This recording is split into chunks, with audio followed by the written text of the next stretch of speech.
शिवसेनेने 45 उमेदवारांची पहिली यादी जाहीर झाली आहे आणि या यादीमध्ये जे आहे ते कळमनुरी विधानसभेचे विद्यमान आमदार संतोष बांगर यांना पुन्हा एकदा संधी मिळाली आहे, उमेदवारी मिळाली आहे। आपल्यासोबत आहेत आमदार संतोष बांगर। बांगर साहेब, 5 वर्षानंतर काम केल्यानंतर पुन्हा एकदा आपल्याला आपल्या पक्षाच्या नेत्याने पुन्हा एकदा उमेदवारी दिली आहे, कशी आहे पहिली भावना? सर्वप्रथम तर या महाराष्ट्राचे मुख्यमंत्री आदरणीय एकनाथभाई शिंदे यांचे मी धन्यवाद मानेल, आभार मानेल की या कळमनुरी विधानसभेची माझ्या मायबाप जनतेची, गोरगरीब जनतेची सेवा करण्याची पुन्हा मला एकदा त्यांनी संधी दिली, त्याबद्दल या महाराष्ट्राचे मुख्यमंत्री आदरणीय एकनाथभाई शिंदेचे सतशा या ठिकाणी मी आभार व्यक्त करतो। उमेदवारी अर्ज दाखल करण्यासाठी तुम्ही याआधीच जाहीर केली होती, तुम्हाला तशी खात्री होती का? आणि आता उमेदवारी भरण्यासाठी किती लोक येतील, कसं असं सगळं नियोजन?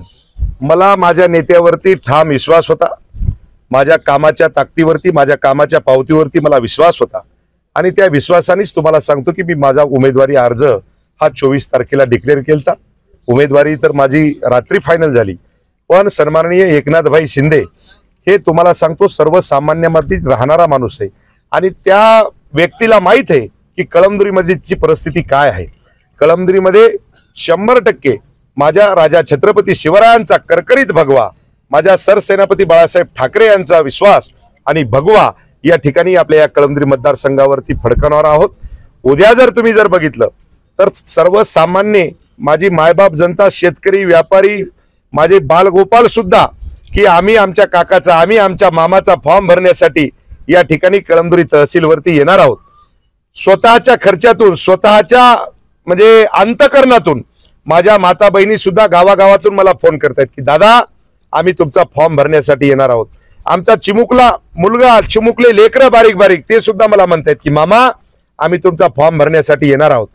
मला तरी वाटते की कळमनुरी मधल्या मतदारसंघातली माझी मायबाप जनता अतिशय अंतकरणातून प्रेम करणारी आहे आणि उद्या मला वाटते की माझा जो उमेदवारी अर्ज आपण बघणार आहात, आपल्या माध्यमातून आपण महाराष्ट्राच्या जनतेला दाखवणार आहोत। मग त्याच्यामधून मोठ्यापासून तर छोट्यापर्यंत सर्वसामान्य, सर्व जाती धर्माचे लोक त्या ठिकाणी तुम्हाला सांगतो की माझा फॉर्म भरण्यासाठी येणार आहे।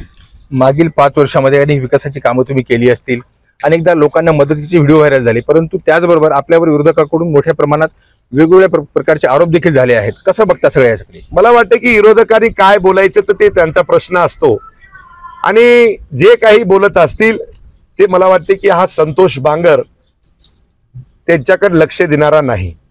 त्यांना जे काही उत्तर द्यायचं असेल ती माझ्या या कळमनुरी मतदारसंघातली मायबाप जनता त्यांची जागा त्यांना दाखवल्याशिवाय राहणार नाही।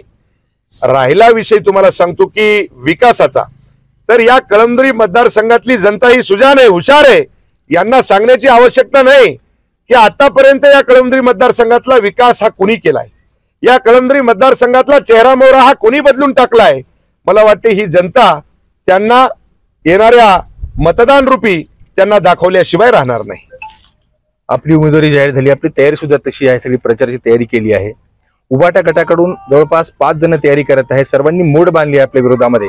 त्याचबरोबर आपले जुने सहकारी झालेले माजी खासदार शिवाजी माने यांनी सुद्धा स्वराज्य पक्षामध्ये प्रवेश घेतलाय आणि ते कळमनुरीची उमेदवारी मागू शकतात। कसं राहणार आहे सगळं आव्हान?